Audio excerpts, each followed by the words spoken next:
तर चला आता पुढच्या परफॉर्मन्स कडे वळूया.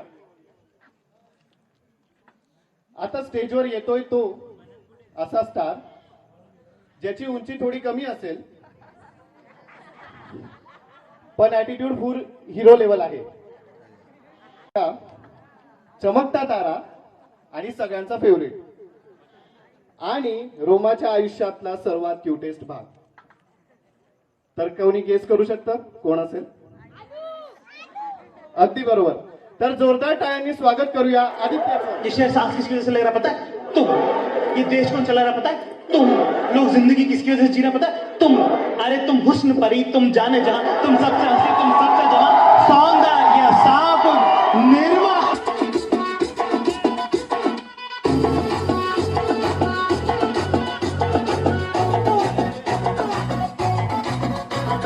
झटका जरा सा महसूस हुआ है, लाइफ की गाड़ी ने कस के मारा ब्रेक. हो रहा है कंफ्यूज मेरे दिल, मशवरा मेरा वो आजमा के देख. यही उम्र है कर ले गलती से मिस्टेक, यही उम्र है कर ले गलती से मिस्टेक, यही उम्र है कर ले गलती से मिस्टेक, यही उम्र है कर ले गलती से मिस्टेक. बेटा slow it down. तेरे संग यारा अख